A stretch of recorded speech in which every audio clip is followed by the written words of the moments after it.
Welcome to Agents of S.C.R.E.E.N, and boy, I can't even hide it. That was so trash. I would say welcome to the Line of Duty season finale reaction, and I'm gonna be clean, I'm gonna keep it honest, and I'm gonna try not make this a long video, but I actually filmed a reaction. I was just staring into the nothingness for the whole episode. I just deleted it, and I wasn't gonna do a video, but I have to at least try and give my thoughts somehow. But I'm gonna put it on the screen. You can see me like just physically wilting on screen as I'm watching, and I know the reaction has been overwhelming, disappointing for everyone who's involved, but I'm gonna try to make some sense of it. But the ending was horrible. It was very disappointing. How disappointing? That depends on a few factors.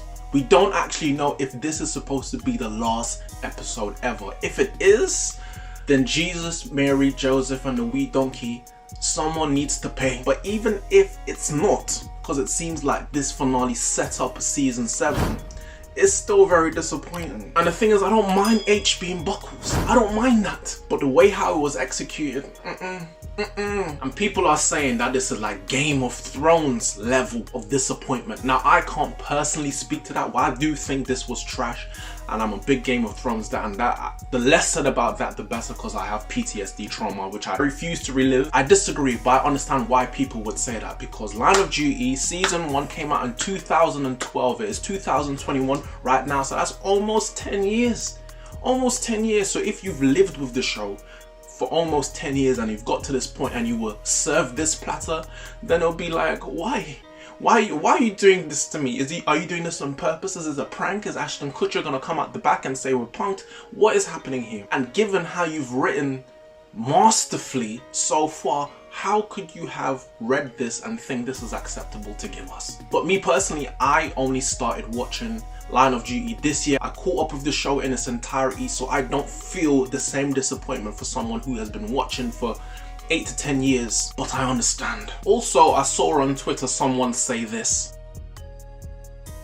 Now, I understand this point. I really do. And even if this is what they were going for, I still think it could have been executed better. It seemed lazy. It seemed like they weren't sure how to do it, but they were forced to reveal the identity of H, and it just didn't hit. And classic Line of Duty, they gave us a few red herrings. I don't know if they're gonna reveal themselves in later seasons. If there is another season, I hope to God. But even if there's another season, they will have a lot to do to redeem or justify what they gave us. Like James Nesbitt, the actor, they gave his appearance as Thirlwell, so you're thinking an actor of his caliber, surely he wouldn't appear in a show as just a photograph and a photo in Spain. Surely they will actually make him appear. So it's thinking, oh yeah, he's not really dead, but he is really dead. That was a red herring of all red herrings, and we're still left with so many questions. Overall, I enjoyed the season. It's just this final episode, I might be speaking emotionally, but this might be the worst episode across the entire show. And this might be the worst season, because it's not really a weak season, so this might be the worst season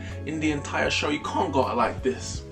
Can't go out like this, not like this, especially in light of recent finales that we've had. Most recently Invincible, and in the reaction for that finale, which you can check out on our channel, I said, and it lived up to the hype. You know what it reminds me of? You know when you're like the first time you're gonna go to a significant other's house and they're talking the most cruddy talk. They're saying they're gonna suck it like Generation X, they're gonna dip it low like Christina Milian, they're gonna spit in your mouth like Missy Elliott in the Get Your Freak On video, yeah, all of that jazz. But when you get there, it's Patrick Starfish from SpongeBob.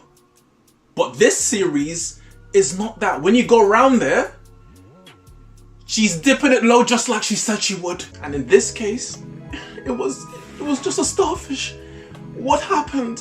You had a chance to be great. You had a chance to be underpinned as one of the greatest shows of all time, but what is this, bro? What is this? No. I see like what Hastings said in the episode. Do you have no remorse? I feel like I need to call police myself, because I personally feel robbed. But then I can't even call the police because because they're corrupting themselves. It's a catch-22. What I will say though is that Chloe was the MVP this season. You had other man out here getting forced to retire, getting undermined by Patricia Carmichael at every single turn.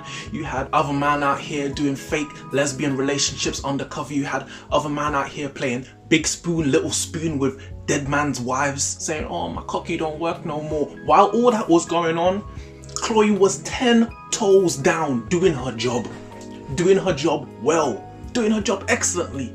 She was tying together everything. Without her, none of this shit would have happened. So, and she didn't even get invited to the pub, and that's a disgrace in itself. But for what it's worth, I don't think H's Buckles has to be someone above him. It has to be. Will they ever catch the top dog? Who knows? Is that the message that, you know, we will never be able to change these systematic atrocities, and the people who are actually trying to do good are going to be deterred at every turn and fighting a laborious and thankless battle that you will get some justice out of it, but the true justice is at an unattainable reach. I hear all that.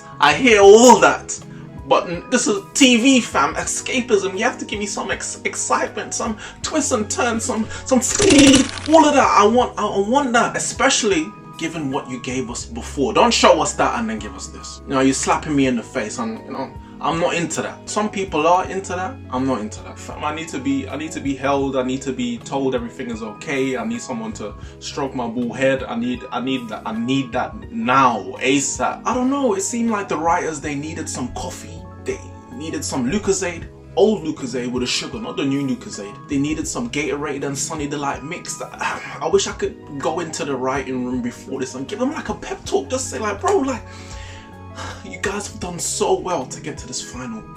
You've dabbled in greatness. You've delivered before. You can deliver again. I believe in you.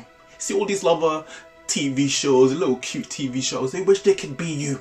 Everything that they say they are, you are. And now we've come to this finale. Just do what you've been doing before. You know, these other TV shows, they are fine with being mediocre and having mediocre endings. Cool.